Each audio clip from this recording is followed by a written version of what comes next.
Hari ini merupakan peringatan wajib dari Santo Yoakhim dan Santa Ana. Anda tahu siapa mereka? Betul, orang tua dari Santa Perawan Maria. Kita tentu sangat sulit mendapatkan kisah hidup mereka. Tetapi kalau orang membaca proto-evangelium dari Yakobus, tulisan suci yang juga diterima oleh generasi-generasi pertama orang-orang Kristiani, tapi kemudian tidak masuk dalam daftar kitab suci resmi, tapi juga dibaca untuk membentuk kesalahan hidup dan memberikan inspirasi kepada jemaat Kristiani pada abad-abad pertama. Di dalam kisah dari proto-evangelium Yakobus tersebut diceritakan bahwa Yoakhim dan Ana di usia tua mereka menjadi sangat sedih karena mereka tidak memiliki keturunan. Dan Yoakhim memutuskan untuk kemudian melihat daftar dari ke-12 suku Israel yang hidup pada saat itu dan melihat apakah dia satu-satunya yang tidak punya keturunan. Anda bayangkan betapa terpukulnya dia saat tahu memang bahwa dia pada masa itulah satu-satunya orang yang hidupnya saleh yang tidak punya anak. Dia merasa tidak terberkati, dia merasa hidupnya betul-betul sangat suram. Dan dalam situasi batin yang pedih, dia tidak pulang ketemu lagi dengan istrinya. Dia justru pergi ke padang gurun dan mendirikan sebuah kemah di sana. Dan dikatakan, doakulah yang menjadi roti dan menjadi air kehidupan bagiku. Dan dia berdoa tanpa henti dan dia berkata dia akan melakukan itu 40 hari, 40 malam.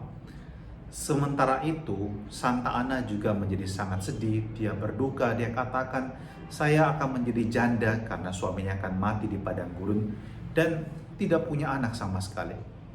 Tapi setelah berduka sekian lama kemudian, Santa Ana memutuskan untuk mengenakan pakaian yang indah dan kemudian mengenakan perhiasannya, menggembirakan hatinya. Dan kemudian dia pergi berjalan-jalan di sebuah taman. Ini juga menjadi pelajaran bagi kita kalau kita lagi mengalami kesedihan. Kita juga perlu mencari aktivitas yang dapat membuat kita happy, membuat kita enjoy. Jangan tenggelam di dalam kepedihan di kamar seorang diri. Nikmatilah, lakukan sesuatu yang dapat membuatmu bahagia. Dan ketika dia tiba di sebuah pohon, diceritakan dia berdoa di sana. Dan dia katakan, Tuhan Allah Israel, sudilah engkau mendengarkan doaku seperti engkau mendengarkan doa dari Sarah, leluhur kami. Dan apa yang terjadi? Tuhan memberikan kepada Santo Yoakhim dan Santa Ana seorang anak, dan itulah Santa Perawan Maria. Kehidupan para leluhur kita juga memberikan banyak inspirasi kepada kehidupan kita. Kita bisa belajar mungkin dari orang tua kita. Kalau kita lihat, wow, mereka orangnya sabar, mereka orangnya ulet, tekun, mereka punya kesulitan tapi tidak menyerah. Mereka tetap saling mendukung satu sama lain. Mereka bertengkar, tapi kemudian mereka juga belajar untuk bagaimana saling menerima satu sama lain, saling memaafkan satu sama lain.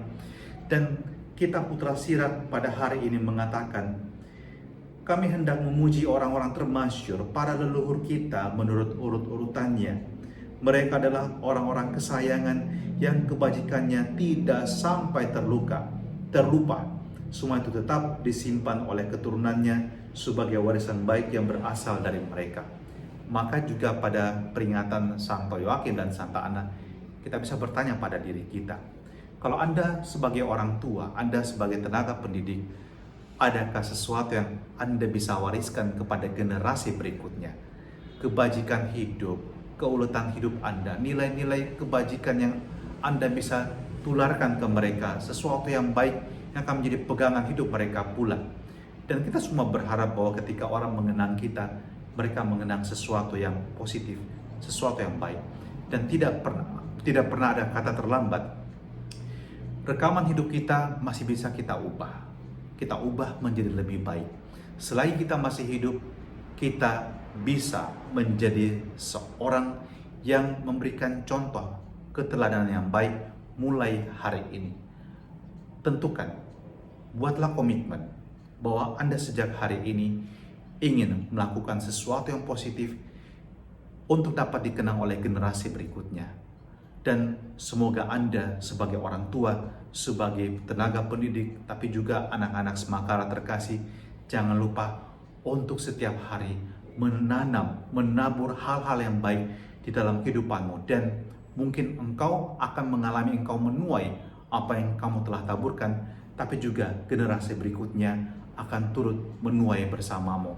Kebajikan yang kau telah lakukan akan mendatangkan berkat juga bagi generasi berikutnya.